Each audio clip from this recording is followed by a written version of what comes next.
Chakra, Ninjutsu, Genjutsu, Dojutsu. All these things have become staples of the Naruto universe.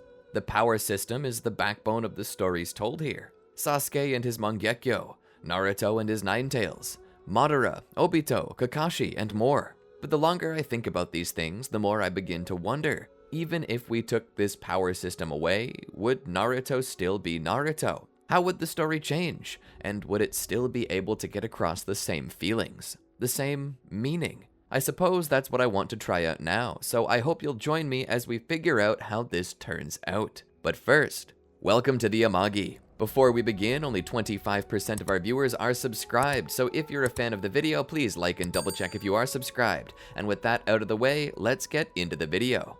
As Fu sat in his chair in the control room, Madara eventually made his way in. Madara's body was still quite pale, not yet adapted to the increase in Hashirama cells that had been introduced, but it seemed everything was back to business as usual. Stepping up to Fu's shoulder, he looked down to see crude notes and pictures of hearts. "Oh, has the good doctor taken an interest in a woman?" Madara teased. "The only woman for me is science," Fu said with a slight smile. "I'm attempting to understand something." "What is that?" Madara asked. "I want to know the true strength of will, the power in all of our hearts, that determination." "You've mentioned determination quite a bit. I have trouble understanding what is so mysterious to you," Madara said. "Have you never experienced a moment where you overcame your own limits?" Fu looked back with a half-cocked smile. "I'm part Saiyan. I do it on a regular basis." As Fu continued to write down in his journal, he continued. "The applications of this willpower, however, has the ability to change the world. I wish to understand more. I caught a glimpse of it a week ago when you fought Lee. Seeing him surpass all limitations like that told me that if one's determination was great enough, they could simply refuse to die. I wish to understand more about that." Fu sat down his pencil. Looking at his monitor, a new scenario began to boil in his brain. "You know, they say desperation is the father of invention, and that where there's a will, there's a way. I wish to test the limitations of such a thing, but for that, I need to make life extraordinarily hard for the people of Naruto's world. I need to hobble them, take something from them that is so integral to their lives that the disappearance of it threatens their whole world. I need to eliminate Chakra in this world." Madara looked down at Fu with disdain. "You would destroy that which makes a shinobi a shinobi." Fu shook his head. "You've been around longer than I have in this world, Madara. You should know by now. You should have known from your fight with Lee that the ability to use ninjutsu is irrelevant to one who has the determination to succeed. A shinobi is defined by their determination, how far they're willing to go to succeed. And I wish to see just how far they can and will go without ninjutsu." Madara took a deep breath. "Another experiment then." Fu nodded. "Take a seat, bestest buddy. Let the show begin." Land of Ancestors, 1,000 years ago. It had been written in times long past of the Sage of Six Paths, and his ability to make anything into reality. Supposedly a celestial being born of the stars, the sage and his brother faced a great evil. His power so great, he must have seemed as a god to those nearby, as his massive form carved the mountainsides and ranges, his epic battle forging rivers and streams from which life could spread. It sounds so fantastical, his power like something we can hardly discern. In his epic battle with a great monster, he overcame it after the waning and waxing of one moon. Of course, this was long before there even was a moon. Indeed, that was the level of his power. It's said that the monster he faced was sealed into the newly created moon, a prison of soft white ash that would look down upon the earth like a single eye that could see our world but not interact. The sage himself continued to grow older and wiser, until one day, he and the one he loved decided to marry and produce an heir. Of course, one heir was actually two. Twins were born to the sage, something that ran in the family, I suppose. But what was unique was that ability to use this mysterious power was not found in these children. They had taken after their mother in that regard, Or perhaps this power was simply something that could not so easily be inherited. There were rumors that the sage could and had been bestowing upon others the ability to use this power, but for some reason, he decided to stop doing so. According to one source, it was because he saw this energy source, this power, and knowing the hearts of men, that they always tended towards war, he knew that they would simply use it as a weapon, and hid it from the world. If only he had known how willing we were to kill each other, he would have known it was moot. Alas, the sage grew old and passed away, taking with him everything that had made him so great, leaving only his children to continue his legacy. Eventually, the sage passed into ancient history, and then into legend, and finally into myth. Some don't even believe he ever existed, but I do.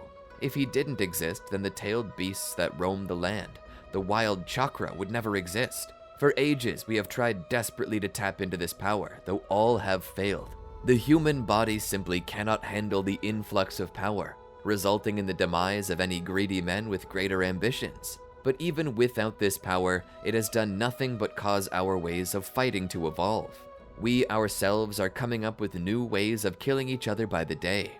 For the 1,000 years that have passed since the Sage of Six Paths, man has evolved in sciences, metallurgy, technology. All of these things have advanced since the times of iron swords and farming tools, and now the world is all the lesser for it. Each day we teach our children to fight, close quarters combat with combat knives, how to camouflage themselves in the area they fight, marksmanship and how to avoid lens flares, tactics and strategies for war, how to push the enemy back, how and where to shoot to ensure a debilitating but survivable injury, a deadly blow quick to kill, or worse, a brutal wound designed to kill slowly over a long and painful time. The Senju and Uchiha, once the closest of friends, have now gone to war, and the reason why has long since been forgotten. All that remains now is to kill the enemy. No Uchiha goes home without a bullet between the eyes. At least, that's what my father always taught me. I'm not so sure anymore. Hashirama Senju put down his pencil. He had taken up journaling as a hobby quite some time ago. It helped him process the traumas, trials, and tribulations he'd faced. A reprieve amongst the flames and ruins of war. Before him was a simple fire, and around it his squad slept. Laying up against his arm was his weapon, a simple M1 Garand. Worn and weathered, it had been his only friend since childhood. The only friend that stayed anyway. It was closer to him than his own brothers. How many times had it saved his life? How many times had he ended someone else's life? Looking around at the squad he was leading, there were a couple teenagers here. But most tragic of all was the fact that it was mostly comprised of children. The gun they were now cuddled up to like a pillow being nearly as tall as they were. Their faces were pale, their eyes dark and circled, each of them possessing a single deep purple fingernail on their thumb, a sign of their inexperience in general. Some might wonder how these kids could sleep in a place like this, but Hashirama knew personally. Sometimes when one was scared enough, consciousness was something you had to fight to keep, and these children had entered the terrible coma from which darkness and nightmares would begin to haunt. The things they did here on this battlefield would follow them forever. For all intents and purposes, the calling of these young boys children was no longer fitting. They had seen and experienced things only adults should. They were real men and women now, and soon they would see more conflict, heading toward the front lines. The next day, everyone awakened. Hashirama, being the eldest of the group, the CEO, and the father figure to most of these children who already had lost their parents in the war, tried to convince them to eat something, though most refused. In such cases, Hashirama was glad that the prepackaged rations they were given were all generally bland. The upset stomachs that permeated his group would not allow for anything else to pass through. He tried to reassure his squad that they would all turn out all right. As they left for the battlefront, they went over the mission parameters. "All right, listen up," he said, trying to get their attention. "A supply train carrying steel and other cargo is headed for an Uchiha facility to turn into more tanks and other weaponry. Our mission is to sabotage the tracks and take it off the rails. Then we'll take out the enemy from the distance before giving the green light. Everyone have their scopes adjusted?" Each of the young men and women nodded. "Good. If everything goes well, we won't even need to get close. We stay close to the trees, okay?" Each of the children nodded. Hashirama turned and began to walk. "Then march!" They headed to the designated spot. It wasn't much longer until one of the boys, the bravest among them, a young man named Leo, stepped forward. "Sir, I don't know if I trust the other cadets' aim. Just look at them." Hashirama looked back for a moment. A mix of fear and anxiety-induced starvation had led to the group possessing a noticeable tremble. "They're not going to be able to hit their targets, even with their scope." "What do you propose then?" Hashirama asked. 54th Division is stationed nearby. We could stop by and get one of their Vickers, set it up, and whatever the kiddies miss, I can clean up." Hashirama looked down at Leo. "I don't know if we have enough time to make a pit stop. We don't have to. Send a message to them and tell them to meet us along the way." Hashirama thought about it for a moment before stopping. He looked back at the boy carrying the radio. He walked over to him, took out a map, and looked at it. He then began to radio the 54th Division. "54th Division, do you have your ears on?" He waited a moment. He then got a message back. "Hashirama, what's up?" "Tobirama, is that you?" "Great, I need your assistance." "Sure, what do you need?" Hashirama then began to put in his order for a mounted machine gun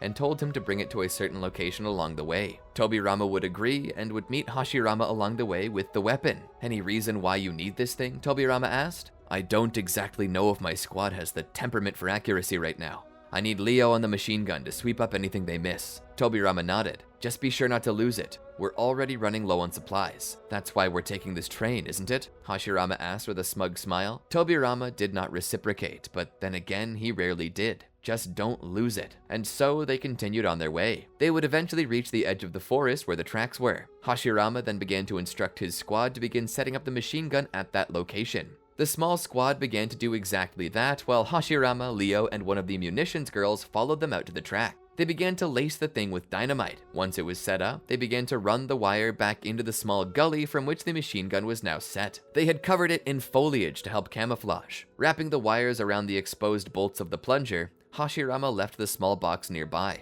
He waited for some time with the others. The other kids seemed fairly nervous, but he couldn't deal with it right now. He began to tell them to get into their positions, to spread out and to take a high vantage point. They began to climb into trees and rest on the limbs. Leo got up against the machine gun and waited. What couldn't have been more than 30 minutes later, the distant sound of a train coming could be heard. As the train drew closer to them, Hashirama told the kids to be ready and cover their ears. All kids did so. As the train pulled into view, Hashirama waited for the engine to get over the dynamite. He then pushed the plunger. There was a loud, violent explosion that could be felt reverberating through all of their chests. At least one of the kids fell out of the tree in terror. As everything quieted down, Uchiha Shinobi began to pour out of the cars to see what had happened. It was then that Hashirama gave the order. "Open fire!" he shouted. The kids began to fire rapidly, and just as Leo had predicted, so precious few of their shots actually hit anything. Leo began to open up as one or two of the others began to feed the gun. The Uchiha were startled by the sudden barrage of fire coming in at them and scrambled to find cover, their own weapons ringing out through the air as they returned fire. Despite their attempts, however, the children were well hidden, and only the momentary flashes of their guns could be seen. Once or twice, an Uchiha got lucky enough to hit one, knocking them out of the tree, but they kept up the assault. The bullets flew through the air, but with Leo on the machine gun taking the most concentrated blasts, most of the kids were safe, and most of the Uchiha were dying. At some point, the field went quiet. "Did we win?" Leo asked. As silence fell, they heard the screaming of two kids having been wounded. Hashirama rushed to check up on them. As far as he had seen, it was only flesh wounds, but they were in shock, screaming and crying in terror and pain. He tried to soothe them as he administered first aid, but as he did so, one of the kids from the trees above called out, "Something's coming through the trees!" Hashirama looked to see a small squad of battle tanks headed their way. "Tanks!" he shouted. "Fall back!" He quickly helped pick up the Vickers and began to flee, other kids carrying the wounded on their back. Despite their movement, though, they weren't very quick. The machine gun and the wounded were slowing them down, and the tanks were moving into the woods now. Hitting another clearing with a gully in it, Hashirama knew that they were going to be chased for forever, and needed to hide. So they got into the trench in the ground. He told the kids to be quiet and to wait for the tanks to pass them by. And so they sat there. The tanks began to drive through the sparse land and over the trench. One of the tanks slowed as the commander came up from the top hatch to search with his own eyes. "Be very, very quiet," Hashirama said in a whisper. The kids were scared, and you would be too if you saw a bulletproof monster headed your way. As the tank sat there, one of the kids pressed up against the freshly packed wound of another, drawing a yelp. The officer turned to look at them and made eye contact. Leo fired his rifle, taking out the officer, but it was too late. They had already seen them. The kids began firing at the tank as its turret turned toward them. "Run!" Hashirama shouted as he threw a smoke grenade to cover their escape. The tanks began to converge on them as they followed the gully around into the trees. However, they were caught by a rather large stone in the way. They were stuck. They had no other choice but to set up the machine gun again and fight back. "Aim for the viewports!" Hashirama shouted. It was his hope that the kids would shoot for the thin horizontal holes from which the pilot and gunners saw out, hopefully wounding whoever was inside. The closest tank, which still had its commander's limp body dangling from the top hatch, turned to come after them. "Open fire!" Hashirama said as he began to shoot. Leo, on the machine gun again, began aiming for the gunner's viewport. The tank's own machine gun was returning fire, but Leo didn't flinch. He kept it up until eventually the machine gun of the tank stopped firing. The second port, where the driver was, had been shot through as well, completely taking out the crew of this tank. But there were still yet more in the distance firing at them. One of the tanks fired a shell, causing a massive explosion that wounded 2 more of the children. The tanks kept coming. Hashirama knew they had to do something. He called for the boy with the radio, but he was one of those killed by the tank's shell. He pulled out his map and began to scream over the radio. "We need support fire! Dangerous close fire mission! Anti-tank artillery shells at these coordinates!" He then began to read out the coordinates. As they fired back, the tanks continued to shred through them. Machine guns and turret shells slamming into the dirt nearby, sometimes striking the kids behind. They heard the strangest sound, like the world's largest zipper being pulled down. "Get down!" Hashirama shouted. Suddenly, the field before them began to explode. The tanks began attempting to take evasive maneuvers, trying to avoid being stuck, but the sound of massive hypersonic chunks of metal kept zipping through the air. Eventually, the sounds fell to dead silence. Hashirama peeked over the side and saw that the tanks all around had been destroyed. He then spoke. "Is everyone all right?" There was the sound of screaming, the sound of agonizing pain, the loss of friends, and of children viewing sights that nobody should ever have to see. "Leo! Where's Leo?" Hashirama asked.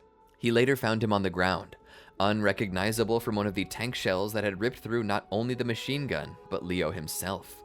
Out of all 12 children Hashirama had brought with him, only 4 were unharmed. The rest were either wounded or dead, and of the remaining, none of them had the mental fortitude left to do any fighting. Maybe never again. Though they had lived, the statuses of their lives had forever changed, and would never be the same. Hashirama had just ruined these children's lives forever.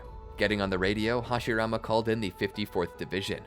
"Tobirama, we're going to need help. Send medics." In the following days, Hashirama would remember the children who had perished and bring to remembrance his own 2 brothers, Itama and Kawarama. They had died the same. It served to remind him how he had purposed in his heart to never allow such a tragedy to occur again once he was the leader of the Senju clan. This had been something that he and Madara had bonded over for quite some time, until family differences set them apart. But somewhere in his heart, he had hoped that Madara would still join him. And maybe Madara would have if it hadn't been for that one day. That day where Hashirama was cornered by Madara, but Madara's gun jammed. There, for the first time in a while, they managed to get some conversation in as their combat knives clashed. Madara seemed almost content with speaking with Hashirama in a more peaceful place to maybe end the conflict. That was until Izuna Uchiha stood and prepared to fire his own rifle at Hashirama. He never got the chance. Tobirama, like some Western gunslinger, pulled his pistol from the holster and put a hole in Izuna that he would never recover from. With Izuna's death, it became far harder to convince Madara to see things his way, and in the end, the war continued. It only came to an end when the Uchiha, bit by bit, began to surrender and defect from their own clan. With so little a fighting force left, Madara, still waiting to die on the battlefield, attempted one last showdown to cut the head off the Senju. However, this too failed, as Madara found himself wounded by Tobirama. As Tobirama was about to execute his adversary, Hashirama stopped him. Through words and action, Hashirama gained Madara's favor and convinced him to come to his side. With the Warring States period coming to a close, the world knew a brief moment of peace. The Senju and Uchiha came together to form a single clan, which became the beginning of something new. Once more, the lands that had been ravaged by feudal wars began to unite into the federations that would soon become known as the 5 Great Nations. Konoha was founded by Hashirama Senju and Madara Uchiha as a safe place where the young may reside without the fear of war that had stolen the childhoods of so many. However, wars were not at an end. Merely new battle lines had been drawn. As the world had redrawn the maps, the enemies simply changed. Previous allies were now enemies, and previous enemies were now allies. Nothing had changed, simply the beginning of the First Shinobi World War. That was what it was called, but in actuality, it was just the Warring States period all over again. During this war, though, it was known to Madara that the Uchiha would never take a spot as the leader of their village. There was no Hokage-ship in their future, which brought him to believe that the village was a failed experiment, and that the Uchiha had done nothing but conscripted themselves to slavery under the Senju. This led to him leaving the village one day without explanation. Hashirama never knew why, just that Madara had left. But one day he returned, and he wasn't alone. He rode upon the back of the nine-tailed demon fox. How Madara had managed to control this massive force of nature he did not know, but he brought it to the village in hopes that it might destroy everything they had built together. Hashirama was the last line of defense. With the whole village on high alert, he began to issue orders to attack the Nine-Tails and Madara. They began to wheel out artillery and sound the emergency siren, instructing all citizens to get to their shelters immediately.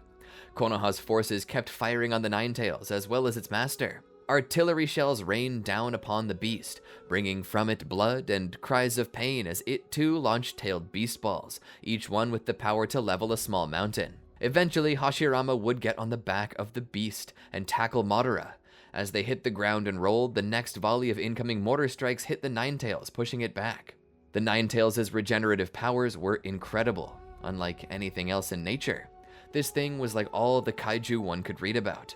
As Hashirama tussled with Madara, he managed to get the upper hand on him and pulled his 1911. Aiming his gun straight at Madara, Madara spoke. "What are you waiting for, Hashirama? That beast isn't going to ever stop so long as I'm alive." Hashirama then spoke. "Why?" he demanded to know. "Why is it you had to come back with this thing? You couldn't just leave us alone. If you were unhappy, you could have left. Why do you have to try and destroy our happiness?" Madara spoke. "You don't get it. You think it's easy just to swallow your pain like this? I still remember Izuna, and I remember everyone else too." Hashirama stood there silently. "I didn't want to do those things, Madara. None of us did. What about my brothers? What about my clansmen? Should I try to destroy your people just because of that? And why would you attack the village where your clan lives? None of this makes any sense." "But it does," Madara said. "So long as I live, I will keep coming back here. And so long as I do so, that beast will come back with me. So what are you going to do, Hashirama? Will you shoot me? I don't think you will. You've always been so soft." Hashirama pulled the trigger. Madara was shocked. Hashirama spoke. "You mistake my mercy for weakness. I saw more in you than maybe you did in me, but all the same I was willing to give you a shot. And you failed. Now you're a danger to my people, my clans, my village. I can't allow you to continue this." Madara was shocked, feeling the flaming hot bullet caught in his chest. "Damn you, Hashirama." Hashirama put on an all-business face, but this did not mask the tears flowing from his eyes. Hashirama kept firing his gun until there was nothing left in the magazine. As Madara fell backwards, so too did the Nine-Tails. Hashirama could not understand how or why, but the Nine-Tails was somehow connected to Madara on a level he could not comprehend. Even if Hashirama had seen the 8 trigram seal on Madara's abdomen, it was doubtful Hashirama would ever understand what it meant, or how it got there in the first place. As the war continued, Hashirama would not live to see the end of it, and would die just after passing Hokage-ship to Tobirama.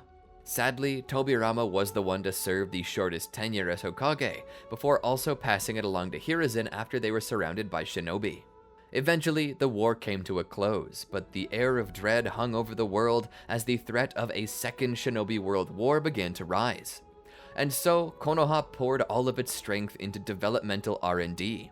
With samples from the Nine-Tails, they began to do research in an attempt to develop new technology to stave off the war. But before anything definitive could be brought up, the Second Shinobi World War began. The Second War was very similar to the first. However, it came to light that not only Konoha, but the rest of the world was working on studying tailed beasts.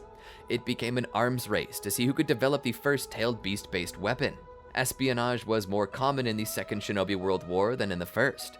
It was during this time that Jiraiya hit the scene. Serving as a part of the Konoha Flying Raijin 1st Division of the Air Force, it was his job to clear the skies for the ground troops. Planes had been used in the previous ninja war, but here in the second, with the advance of technology, they were far more sophisticated, complete with closed cockpits and wing-mounted machine guns. There was now no risk of prop destruction should the timing chain be off. They were far faster too.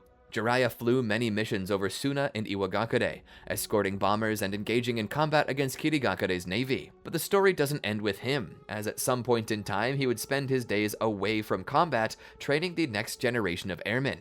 Among his many pupils, there was one named Minato Namikaze. Minato was unlike anything that Jiraiya had ever seen. He knew how to push his plane to its absolute and maneuver it with almost superhuman reflexes. He had a bad habit of dive-bombing the enemy and only pulling up at the last possible second, enough for the tires of his plane to leave their imprint on the faces of the fortunate few capable of surviving his salvos. Due to this, he earned the call sign Kamikaze, which was very close to his original name, which sometimes made the radio contact awkward when it couldn't be known if they were using his real name or call sign on the open channels. Whenever there was a need to hit an enemy target really deep in enemy territory, he was the one you called.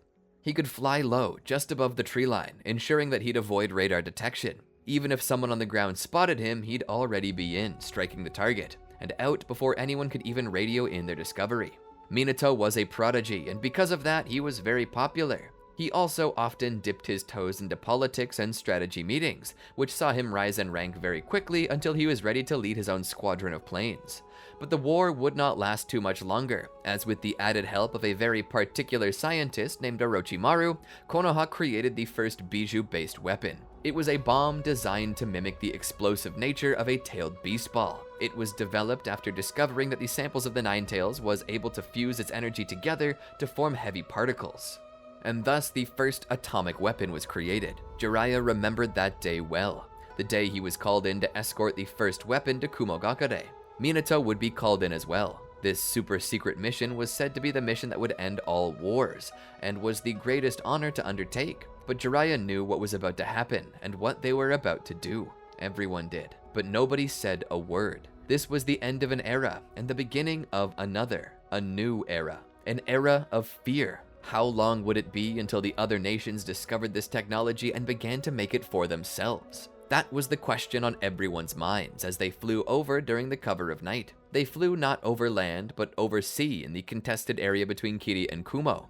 From there, they turned north and began heading up toward the nearest factory city in Kumo. This was the most dangerous part of the mission. From what had been said, this bomb's power was so great that even without hitting the target directly, enough damage would be done to the target. But even so, should something happen that a flat gun took out the B-29, or worse, struck the weapon while it was armed, everyone within the squadron would die. That's why Minato came up with the idea of heading into Kumo first to survey the land and take out any AA guns that were there ahead of time, something Hiruzen approved of. And so Minato flew in with his own squadron, going over Kumo. It was said that this factory was on the verge of making a new cannon fueled by tailed beast energy to form a beam that could erase entire mountainsides, something they had learned from watching the Eight Tails. This was why they needed to destroy this factory city. They needed to see that Konoha had the superior weaponry, and needed to see their own weapons and factories hobbled. As Minato flew through the air, his squadron began taking fire. Minato called for evasive maneuvers. The planes would begin a bit of a bombing run, searching for where the AA guns were located and dropping ordnance on them.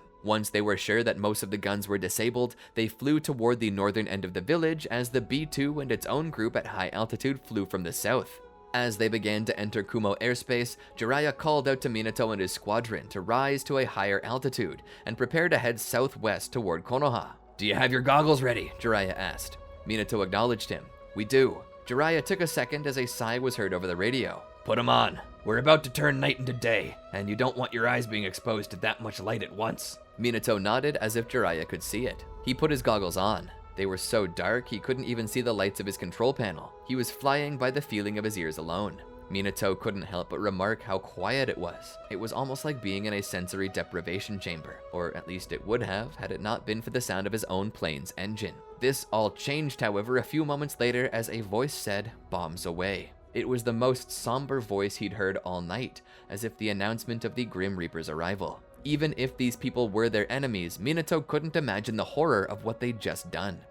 A part of him even hoped that the bomb failed and did not explode. But just as these thoughts crossed his mind, his goggles absorbed a light so bright that Minato thought he saw color in the atmosphere. The skies had taken on a dark red color. This was followed soon after by the sound of a loud explosion that was unbelievable to Minato. One so loud he nearly lost control of his plane when he instinctively went to cover his ears. This was even worse when he was hit by the pressure wave and vacuum, attempting to push and pull his plane back toward the scene of the attack. As the light faded, Jiraiya spoke. "You're now free to remove your goggles."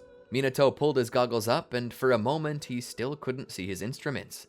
But as his eyes began to readjust to the darkness, he saw the colors of the lights on his dashboard again. There was radio silence. Not that this was a surprise. It was a warning from command that for some time radio signals may be disrupted. But even when those radio waves recovered, nobody spoke. Minato couldn't bring himself to look behind them at the destruction they had left in their wake. He was afraid of what he might see, but this wasn't the only frame of mind. Many did look back, but none spoke on what they saw until landing. When they landed in Konoha, Minato heard rumors of a fireball and dust cloud so large that it looked like a rapidly growing mushroom formed of pure death. Aerial surveys looked over the devastation and explained that there was hardly anything left of the little city. What hadn't been destroyed by the fireball had been knocked down by the concussive forces. The very next day, Kumogakure surrendered. Word of what happened spread quickly across the ninja world. Konoha was the dominator, and their power could not be matched. And from that day forward, the way the world worked changed. The old era had come to a close. The age of trench warfare had given way to the age of nuclear deterrence. So long as they had the bomb, nobody would dare face them in combat, because they all knew that in any war, escalation was imminent, and if aggressions did not cease quickly, and Konoha didn't come to be victorious, the dropping of a baryon-based weapon, as Konoha News had called it, would be inevitable. And so peace was bought because fear propagated. The Second Shinobi World War had come to a close, but as this had happened, Jiraiya began to wonder, how long until nature retaliated? They had just weaponized nature itself against their fellow man, stealing this power from a tailed beast, the very avatars of the land. How long would Konoha stand like this? It was only a matter of time until they all paid dearly for what they'd done. The only thing they could do was wait for judgment. The years after were peaceful. No wars had broken out yet. It seemed as though everything was perfectly fine. Hiruzen had stepped away from being Hokage and named Minato, who after the end of the war had gone into studying politics under Hiruzen. With such a decorated service record, and being the one responsible for the protection of the first and last, as per propaganda, baryon bomb to ever be dropped, he had become something of a symbol among the people of Konoha, and as a hero among the children growing up. Minato had furthered his career during peacetime, becoming a fully decorated colonel in the Air Force and a test pilot for their first hypersonic jet, the Konoha X-15. This jet was fast enough to break the sound barrier and reach Mach 6. At this time, Minato was known as the fastest man alive, and the first man to kiss outer space, technically making him the first Konoha astronaut. As you can imagine, toys, movies, books, and songs were made for him. And upon becoming the fourth Hokage, Minato Namikaze was one of the most popular and richest people in Konoha. With a wife in his arms and a child on the way, Minato was on top of the world. It seemed as though nothing could bring him down. But just as he was experiencing his greatest high, Kirigakure tested their first baryon-based weapon just about 76 miles east of Uzoshiogakure. Suddenly, the Land of Fire was not the only nation with nuclear weapons, and the threat of a nuclear war became a very real thing. Kumo was the next to develop it. At this time, the balance of power had shifted. What once was a one-sided power struggle to which Konoha was the ultimate authority in the world had now led to the proliferation of potentially world-ending weaponry. Every night, Minato prayed that the Third Shinobi World War never broke out, because he knew that this third war would no longer be a shinobi war, but a nuclear one. Should a third world war break out, the world would end, and it would all be because of him. Minato kept a wonderful facade going on the outside, but when he was at home, he was a ghost of his former self. Something Kushina saw and knew. "Maybe you need to talk to someone, Minato," she said. "Talk to who? Who can I talk to about this? I can't just show up at some therapist's office and tell them that I'm afraid the world's gonna come to an end." "You don't have to talk to a therapist, but you should talk to someone. Jiraiya, maybe? Perhaps Hiruzen."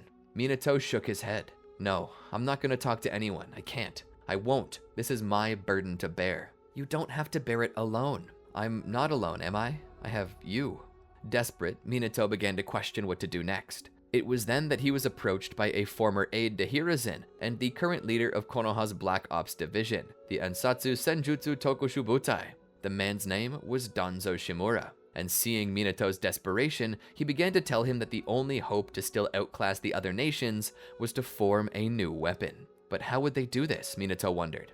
That was when Danzo introduced him to the idea of a new form of weapon, a mechanical beast itself. A bipedal walking tank that could move as it pleased and go where it desired. But the secret weapon would be the electromagnet-based cannon attached to its side. A railgun that could launch a nuclear weapon anywhere in the world without rocket propulsion and could be completely undetectable on radar, ensuring that should a need to attack another nation ever break out, they could launch their nuclear weapons without anyone knowing when or where they would come from. This would give Konoha the distinct advantage of a first and last strike, as before anyone else could tell that the nukes were on their way, they would have already struck and seen their ability to retaliate completely disappear, rendering the threat over. With a weapon such as this, they could completely and utterly end the concept of deterrence entirely, as there was nothing preventing Konoha from doing what they had to do when they had to do it, a means of an instant strike. Such a thing was terrifying to Minato, but Danzo assured Minato that such a weapon, if held in secret, could be deployed anywhere at any time, and give Konoha the ability to debilitate an enemy nation without so much as a single salvo of return fire. Minato sat there at the desk thinking about it. Danzo would whisper in his ear, "This is progress, Minato. If we don't do it, someone else will. All I'm asking you is to approve it for the black budget. Give the approval and we'll begin construction." Minato, sitting there in silence, was deep in thought. He would take a deep breath and let out a sigh. Fine. He would sign it into the black budget, begin working on the weapon. Fate, however, would eventually catch up with Minato. As he was sitting in his office one night, having a drink with Hiruzen, word came in that the Ninetales had reformed very close by and was now on the way to the village. Minato gave the order to scramble all jets and fighters to battle and to get the people into a shelter as quickly as possible. He stood. "Hiruzen, can you coordinate the ground response?" Hiruzen nodded. Minato opened up his desk and pulled out his 1911 and fit its holster onto his belt. He would rush to the nearest airfield. It had been generations since the Ninetales had come to their little village in an effort to wreck everything. Minato could not let this happen. Getting into his F-4 Phantom, codenamed Yellow Flash, he began takeoff procedures. As the plane lifted off, he had his squadron with him. As they began to fly, he called out to them over the radio. "The Ninetales is about 6 miles out and is closing in on the village rapidly. Our mission is to drive off the Ninetales before it gets to the village," he said. "To that end, your aircrafts have been loaded with heavy ordnance. Right now, the Ninetales is in the wilderness, so there's no risk of civilian casualties. Give 'em hell, boys," he said. Their jets roared through the air. The Ninetales could be seen at the edge of the horizon, drawing closer by the moment. It was running full bore. Minato drew in a bit closer. Almost there, he thought. "We're in range," he shouted over his headset. "Open fire!" A whole squadron's worth of M61 Vulcan rotary cannons began to light up the night, their bullets flying straight into the Ninetales. It cried and fell back as the planes rushed past with a roar. "That hurt it," one of Minato's wingmen shouted. Minato then spoke. "Keep up the assault. Bring it around. Arm your AGM-12s. "Yes, Lord Hokage," one of the wingmen shouted. "For Konoha," another shouted.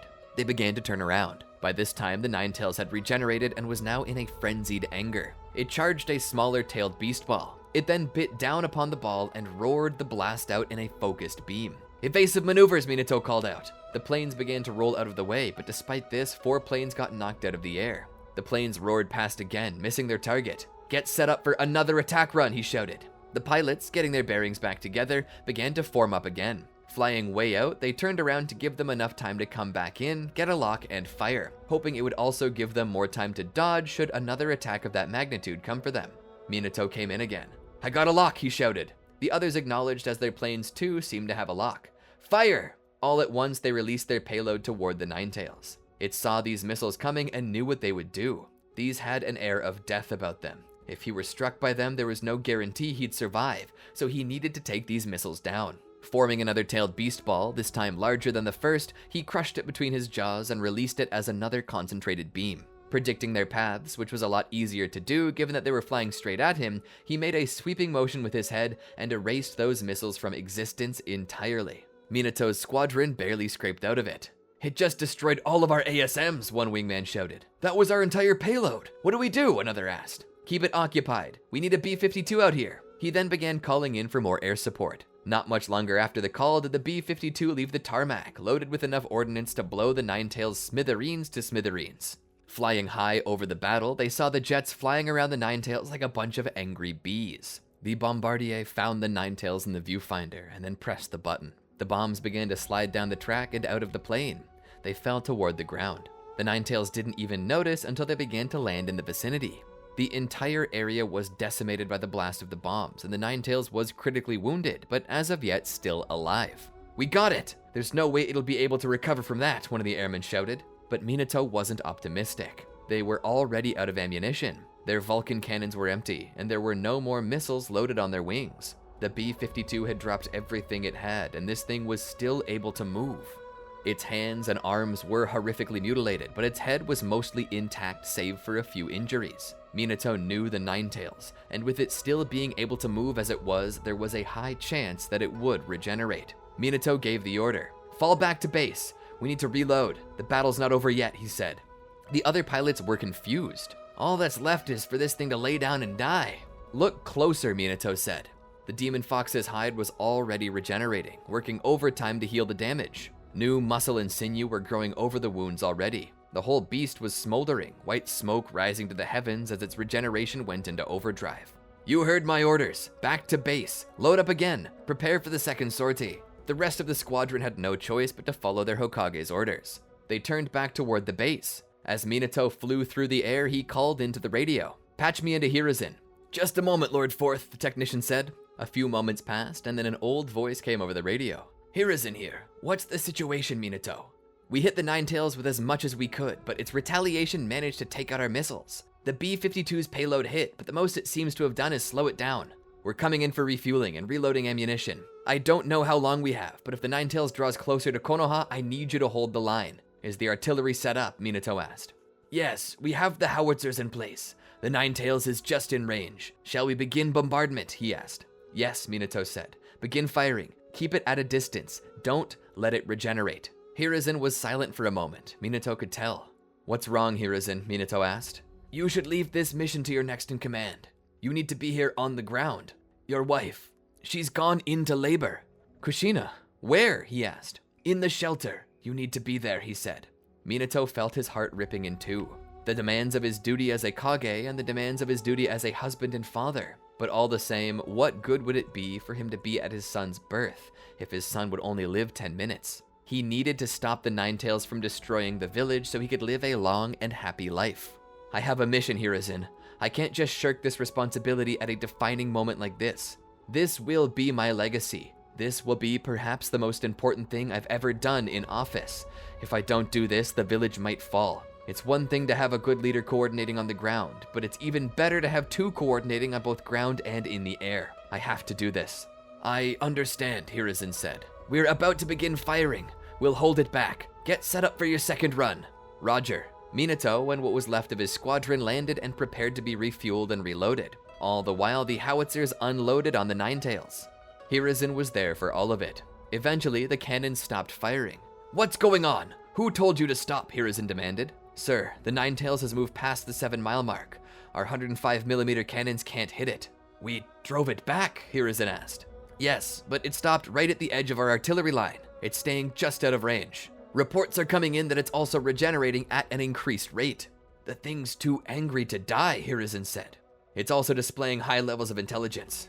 If it could tell that our guns had a range limit of 7 miles, then either it must have super advanced mathematical calculation skills or intuition on the side of the supernatural." Hiruzen nodded. "Keep guns at max range in the direction of the Ninetales. The moment it steps back into the line of fire, turn it into Swiss cheese." "Yes, sir."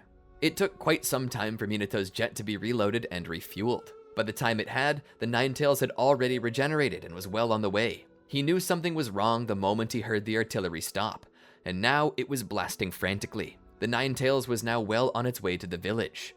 It had likely regenerated during that time, and if it was back to full power, the chances that the artillery cannons would be able to hit it while it ran was very low. Once they were refueled, they made their way to the runway and began to lift off again. Back in the air, they came around to see that the Ninetales had already made it to the edge of the village and was now forcing the front lines to retreat. Tanks were pulling back as fast as they could, their turrets spinning around, firing behind them. The light of M16s and various mounted weaponry firing at the Ninetales lit up the night. As the planes took to the air, the Ninetales spotted them and prepared a tailed beast ball, but instead of firing it as a beam, it fired the full ball at once. Minato was confused as to why it would choose to use such a low accuracy weapon against the planes, but that was when he realized it wasn't targeting them. The ball struck the airbase behind them, eradicating it and all the planes, weapons, and personnel along with it. "This thing is a tactical genius for a monster," Minato said. "It knows what we did. It's trying to stop us from hitting it the same way again." As they flew through the air, Minato thought about the people he had just finished talking to. The young lives cut short. People he'd never talk to again, at least not in this life. He had a mission to complete though. He turned his eyes and mind away from what was lost and toward what still could be saved. "Break off," Minato said. "We need a multi-sided attack. He can only shoot that energy weapon at one of us at a time. Splitting up doubles our chances that we'll hit him with missiles. The remaining 8 planes split into 2 groups of 4. Aim for the base of the neck. If we can sever the spine, it'll be unable to send signals, unable to fight back. We'll win." "Roger," his deputy commander said as they broke off and got ready for their run. Minato and his crew came in from the north-northeast, while his second-in-command came in from the south-southwest. Minato and his squad began opening fire with their Vulcan cannons to get the Ninetales' attention. It was adapting. What had once put it on its back was now being tanked by the same fox, who seemed to treat it like it was nothing. That was okay. It got the Ninetales' attention. Minato smiled. "Do you have a lock?" he asked. "We do," his deputy said. "Then fire." The missiles shot off and away from the planes, but little did they know that the Ninetales had long since sensed them. Its tails began to flail, catching each rocket before it hit, before charging the tailed beast beam and firing it straight at the jets coming in, taking out all 4. Minato was startled. The Ninetales leapt forward. "Evasive maneuvers," Minato called. It was too late though. The claw was already coming at them. Minato instead poured on the throttle and rolled the plane on its side, barely fitting between the fingers. His 3 wingmen were not so lucky. From starting out with his whole squadron, he was now alone. As he soared through the air, he had the vantage point of seeing that the fighting forces of Konoha were nearly depleted. He called up Hiruzen to get a status report, but Hiruzen's response was grim. "The Ninetales has made it into the village, and we no longer have any artillery to counter it." "I think we've lost," Hiruzen said. "I've still got ordnance," Minato said. "At this point, its hide is too tough, Minato. It's adapted its skin to take our shots. I don't think there's a way to break through now." "What about from the inside?" Minato asked. "That could work, but that's a tall order. I don't see how you're going to be able to get the ordnance in." Minato was quiet for a moment. "I think I know how I can do it." Hiruzen was silent for another moment. "No, Minato. You can't do that. This is our last chance to kill it, Hiruzen. If we fail, the village is going to be destroyed. Kushina will die and our child," he said, trailing off. "I'd rather die than see that happen," he said. "Minato, you haven't even gotten to see your own child yet. You can't do this." "I have no other choice, Hiruzen," Minato said. He began to pull away from the battle in an effort to get set up. Coming back around, he pulled something from his wallet. It was a single picture of himself and Kushina. He sat it on the dash of his plane to look at. "Hiruzen, what was my baby?" he asked. "It was a boy, Minato. Kushina chose the name Naruto, just as you both wanted." Minato smiled as he looked at the picture. "Naruto," he said as tears began to form in his eyes. "Hiruzen, will you pass along a message for me?" "Of course, Minato. Anything." Minato thought for a moment. "Tell Kushina that I wish I could have been there with her, but I was called away to the night. Tell her that I love her and that my thoughts were on her the whole time. Tell her that more than just for the village, I did this for her and for Naruto." "I will, Minato." "And tell Naruto. Tell him that it's okay to be scared sometimes. I'm scared right now, shaking even. Tell him that bravery isn't being fearless, but being scared and doing it anyway. Tell him that I love him, and that he will always be my little soldier boy." Hiruzen could hardly hold it together, his face overflowing with tears. "I will, Minato." "Hiruzen," Minato asked. "Yes. I need you to take over my seat for me, at least until someone else can do it. You're the one I trust most. Do the village proud for me." "I promise," Hiruzen said. Minato took a deep breath. Looking at the picture once again, realizing that he never got to see his own child, he clicked a button on his console, arming the warheads but not firing them. "Nobody will ever forget this," Hiruzen said one last time. "You've always been the star of the village, the one every kid wanted to grow up to be. I believe you even surpassed Hashirama Senju, and now your star burns brighter than ever. So many children will be heartbroken knowing that their hero gave his life, but there will be no village more proud of one of their Kage than Konoha is of the 4th Hokage. Thank you, Hiruzen. I suppose this is my last call. I wish Konoha good night.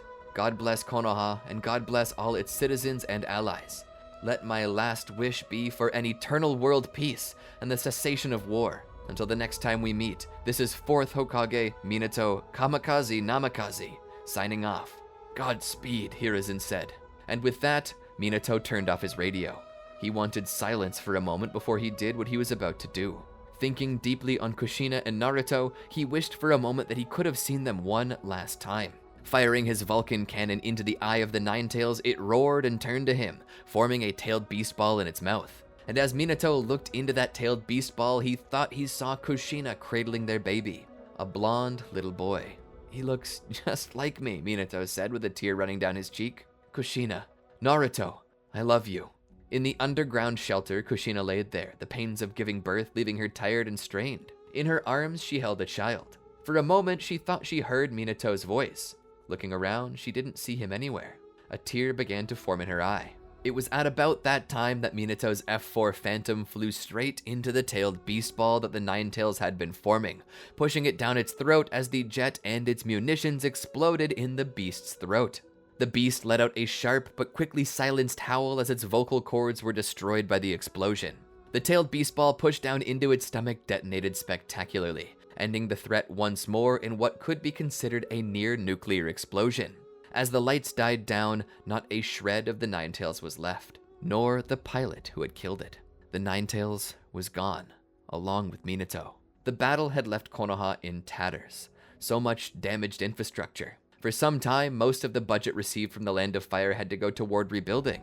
The Land of Fire dedicated more emergency funds for relief, as well as for once more reviving the military power that Konoha represented. It took a good few years, but they managed to finish the rebuild. Hiruzen sat there in his chair, looking out over the rebuilding efforts. Rising, he would leave his office and head down to ground level. There, he would make his way to the home of Minato Namikaze, where now only Kushina and Naruto lived. Hello, Naruto. What are you doing? Hiruzen asked. Naruto held out an airplane he had.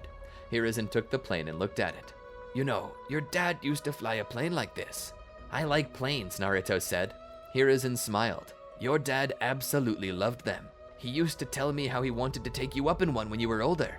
My dad. Who was he? He was a hero, Naruto. He flew planes and protected Konoha from bad guys. He gave his life to save the village. Was he scared? Naruto asked. Hiruzen nodded his head. He was, but he told me to tell you that it was okay to be scared sometimes, and that true bravery isn't not being scared, but instead being scared and doing what must be done anyway. Naruto listened intently to everything Hiruzen said. Hiruzen began to tell Naruto stories about all the things his father did during the Second Shinobi World War. He explained what shinobi were, that they were brave warriors who put their village first, and then he explained how Minato passed away, but framed it in such a way as to tell Naruto that it was a good thing. All the while, Kushina stood by the doorframe. Would you like to stay for lunch? She asked. Oh, I don't wish to intrude. I just felt like stopping by. I had something for Naruto. Oh? What is it? She asked. I recall a long time ago when Minato first tested out the X-15. They began making toys and the like, including action figures of him. I managed to get a hold of one and thought Naruto might like to have it. I've been looking to get him one for forever, but since his passing, these toys have skyrocketed in price. How did you get your hands on one? She asked. Hiruzen smiled. I know a few people, he said. He then handed the action figure to Naruto, who took it with a large smile. It's Daddy, he said, hugging it tightly. This brought tears of joy to Kushina's face as she hugged Hiruzen. You don't know how much this means to me, she said. Hiruzen smiled. It's the least I can do for you.